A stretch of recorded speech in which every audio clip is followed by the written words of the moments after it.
반갑습니다. 르노TV를 방문해 주셔서 감사드립니다. 르노TV는 인물낚시와 상장 주식 분석을 컨텐츠로 삼고 있습니다.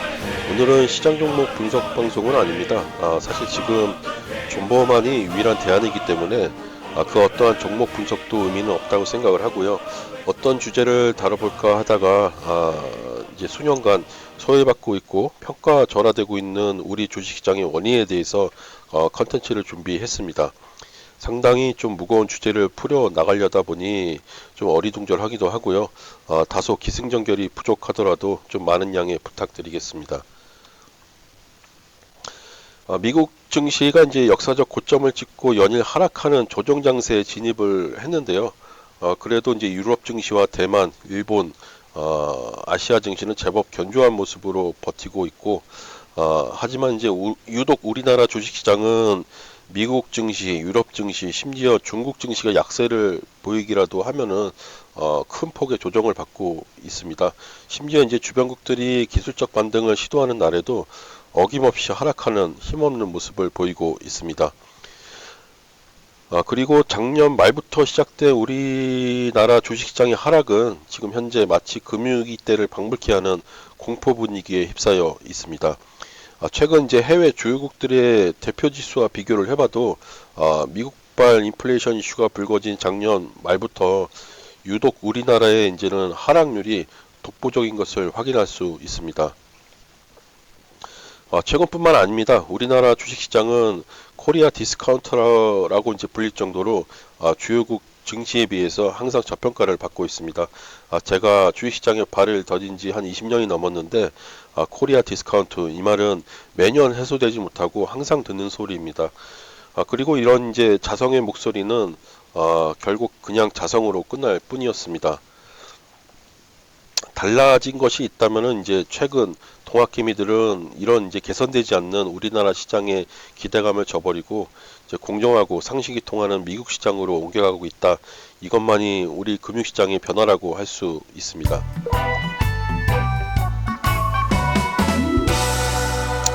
이처럼 다른 주요국 증시보다도 부진하고 때로는 왕따를 당하는 이유는 무엇일까? 언론 자료나 연구 보고서를 찾아보면 대부분 이제 우리나라가 이제 수출 중심 산업 구조이기 때문이고, 그리고 북한과의 지정학적 리스크 때문이라고 설명을 합니다. 후자는 해묵은 핑계인 것은 이제 자명한 사실이고요. 전자의 경우는 제가 볼 때 일부만 맞고 근본적인 설명은 안 된다고 생각을 합니다. 그 이후로 이제 작년 한 해만 해도 코로나로 이제 경기 급하강이 우려됐는데, 반대로 우리나라는 최대 수출 기록에 무역수지 흑자를 기록했기 때문입니다. 그렇다면 코리아 디스카운트의 근본적인 원인은 무엇일까?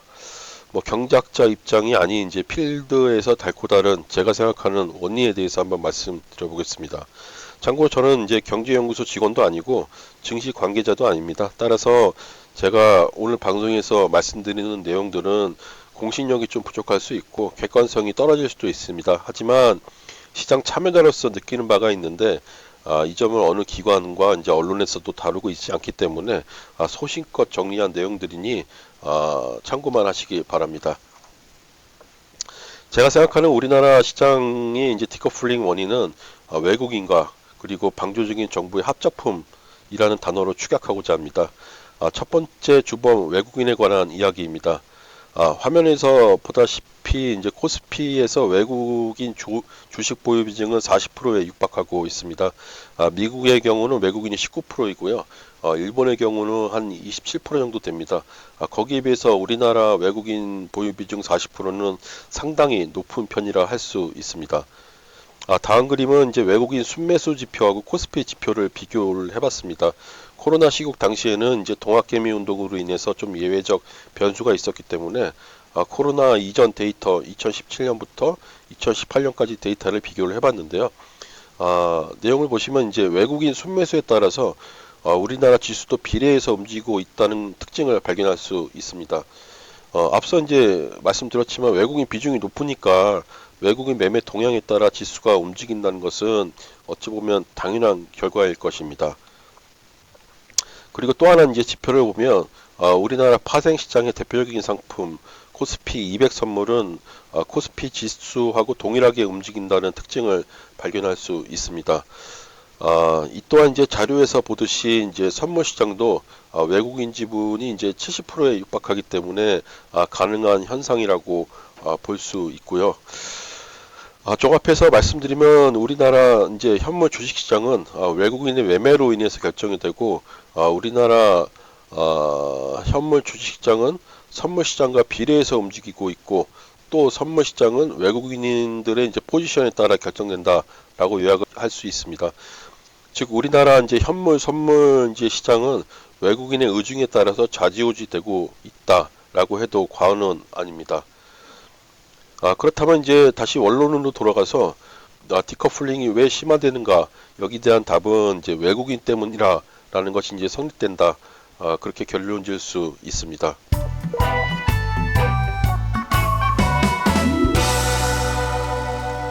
앞서 이제 외국인이 우리 이제 시장을 지배하고 있다고 말씀을 드렸는데요. 그렇다면 어떤 방식으로 시장을 조정하고 교란시키는지 대표적인 행태에 대해서 예시를 들겠습니다. 첫 번째로 이제 외국인들의 투기적인 선물 거래 때문에 시장이 출렁거리고 있습니다. 외국인들이 이제 선물 시장에서 두둑한 미천으로 몰아붙이면서 우리나라가 가야 할 정상 시세의 방향을 바꾸고 있는 것입니다. 특히 이제 작년 말부터 이제 코스피 지수의 계속적 하락의 상당 부분을 차지하고 있는 것은 선물 시장을 이용한 외국인들의 불공정 차익 거래입니다. 해외 시장이 반등으로 마감했음에도 우리 시장이 하락하는 것은 바로 이 때문인 것입니다.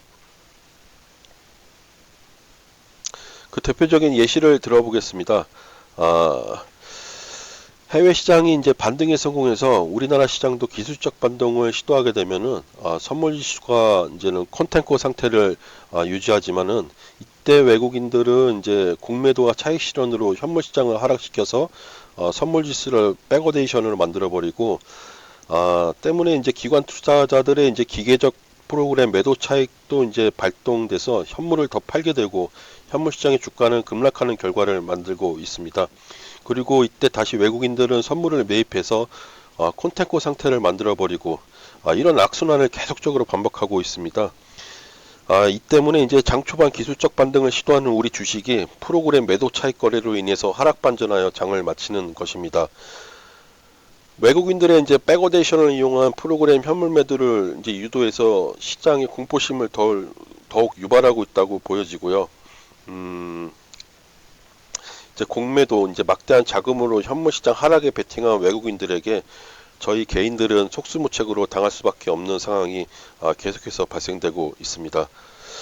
그러면 이제 이런 외국인들의 선물과 현물의 무차별적 매도는 정상적 거래인가? 우리나라 시장이 저평가된 상황에서 해외 지수와 무관한 양상을 띠는 것은 단기 차익을 위한 투기 행위라고 봐야 하는 것 아닌가? 저는 그렇게 생각을 합니다.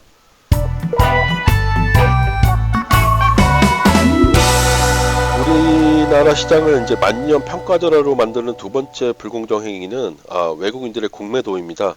한국거래소 자료에 따르면 공매도가 재개된 작년 5월부터 작년 10월까지 외국인의 이제 공매도는 46조 원 규모로 증시 시장의 이제 총 매도액의 10%를 차지했다고 합니다. 지금 보시는 이제 차트는 외국인 공매도와 코스피 지수의 상관관계인데요.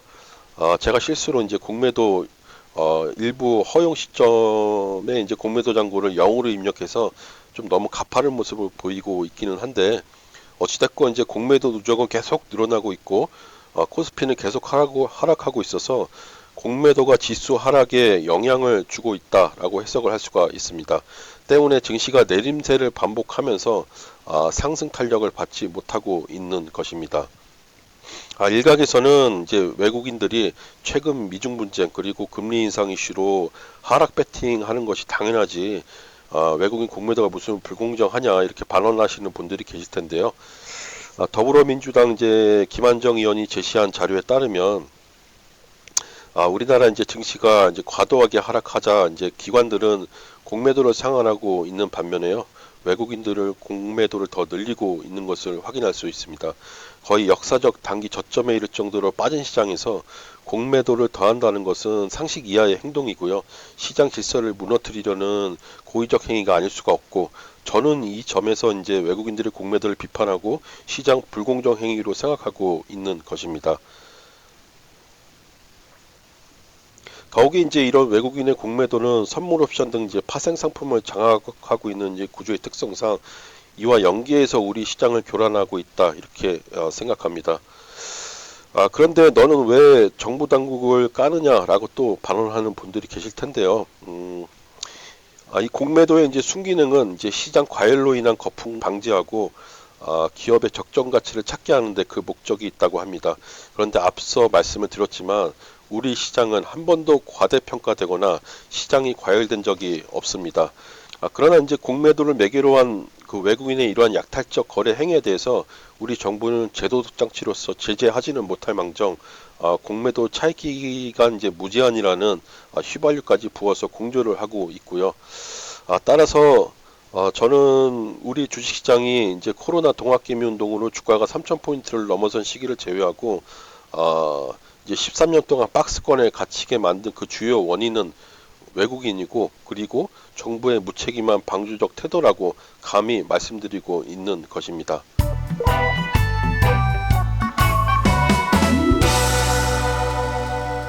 그렇다면 외국인들이 이제 저평가되고 바닥을 기고 있는 우리 시장에 왜 단기적 투기 매매만 하는 것일까? 그 이유에 대해서 제가 외국인 입장에서 한번 생각을 해봤는데요. 결론은 이제 장기 투자에서 먹을 게 없기 때문이다라고 생각됩니다. 그게 답일 것 같습니다.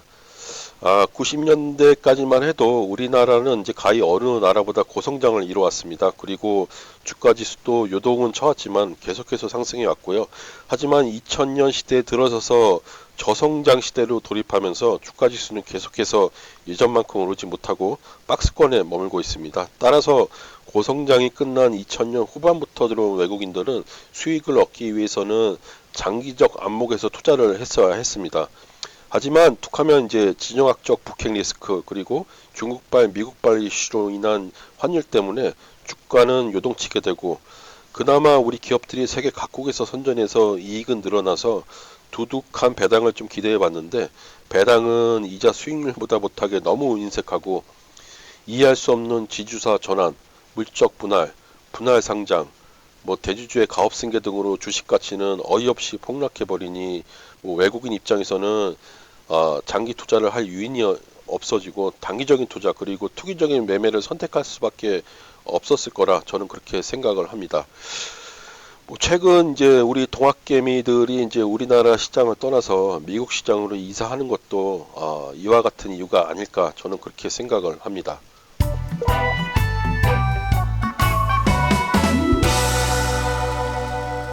결국 이것은 이제 우리나라 기업들이 오너 중심적 경영이 아니고 주주 중심적인 경영으로 변화는 해야 해결될 수 있는 것인데, 창업주나 2세가 경영하는 우리 기업의 특성상 단기간의 변화는 좀 기대하기 어려운 현실입니다.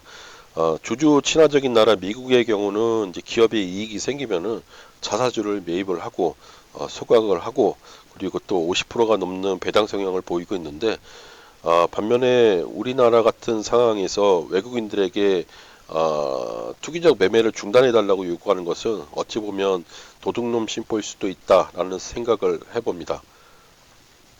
그렇다면 이제 시청자분들께서 과연 주주 친화적으로 우리나라 시장이 변화하면 외국인들의 이러한 단기적 투기 매매는 중단될 것인가 라고 반론하는 분들이 계실 겁니다. 물론 이제 단언할 수는 없습니다. 하지만 이제 우리나라 시장 종목 중에서 주주 친화적이고 기업 지배 구조가 투명한 기업의 경우 외국인들이 장기 투자를 하고 있고 지분율을 계속 높이고 있다는 증거를 몇몇 찾을 수가 있습니다. 그 대표적인 회사는 리노공업이고요. 리노공업은 이제 상장 이후에 일관성 있는 주주 환원 정책을 펼치고 있고, 지주 회사 이제 전환이 걱정이 없는 단순한 회사 구조를 가지고 있습니다. 꾸준한 30% 고배당 성향, 그리고 단순한 지배 구조는 외국인들이 선호하는 종목이 맞다고 할 수 있습니다.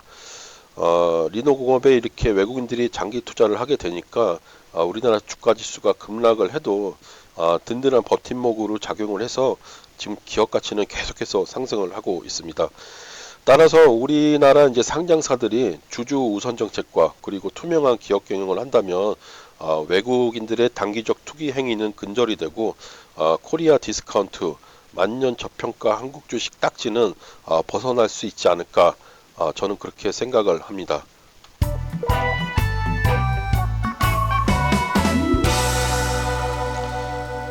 그렇다면 이제 외국인들의 이런 불공정 행위에 대해서 우리 금융당국은 왜 가만히 있는가라고 생각하는 분들이 많으실 텐데요. 엄연히 이제 자통법에서는 이제 지배적 지위를 이용해서 인위적으로 시세를 조정하는 행위에 대해서 처벌하는 규정을 두고 있습니다. 하지만 이제 문제는 이런 불공정 행위 의심은 들지만은 처벌하기에는 어려운 그 약점을 가지고 있습니다. 이런 이제 외국인들의 시세 조정은 이제 막대한 자금을 이용해서 보통 이루어지는데요. 당연히 상식적으로 대량 주문이 이루어지면 시세에 영향을 미칠 수밖에 없기 때문에 그 외국인들의 그런 고의성을 입증하기에는 매우 어려운 현실입니다. 따라서 이를 해결하기 위해서 기관과 그리고 금융당국의 역할은 중요할 수밖에 없습니다. 많은 분들이 이제 기관 투자자들이 외국인에 대항해서 좀 방어적 역할을 수행해 주기만을 바라시는데 솔직히 저는 이제 기관 투자자들에게는 큰 기대는 하기 어렵다 이렇게 생각을 합니다. 기관 투자자들의 이제 자금은 엄밀히 말하면 사적 자금입니다. 투자자들이 자금으로 운영되고 있는데 외국인들에게 방어적 역할을 위해서 이제 희생을 하라는 것은 현실적으로 맞지 않기 때문입니다. 이들도 회사이기 때문에 수단과 방법을 가리지 않고 이익을 극대화해서 투자자들에게 수익을 분배해줘야 하는 사기관에 불과합니다. 그러니 이제 기관들은 어쩔 수 없이 외국인이 이제 불공정 플레이에 동조를 해서 가치 쪽 과매도도 하고 있고 그래서 개인 투자자들에게 욕먹고 있는 것이라 저는 그렇게 생각을 합니다. 그래서 저는 이제 정부의 역할이 가장 중요하다고 생각을 합니다. 정부에서 공적 자금을 주식시장에 투입을 해서 외국인들의 플레이에 제동을 걸어야 한다고 생각을 합니다. 선물 시장이 이제 교란 행위와 공매도 공격의 시장에 휘둘리는 것은 이제 우리나라 주가 지수가 이제 삼성전자를 비롯한 몇몇 대형주가 이제 대부분을 차지하고 있고 그 종목의 외국인 지분율은 상당히 높기 때문에 가능한 것입니다. 만약에 이제 주가 지수 지분이 여러 종목에 분산이 되어 있고 주요 종목에 대해서 공적 자금이 상당 부분 지분을 차지를 하게 된다면 외국인들의 농락지는 쉽지 않다고 생각을 합니다. 또한 이제 개별 종목에 대한 공적 자금 투입이 어렵다면은 파생 상품을 이용해서 방어를 할 수도 있고요.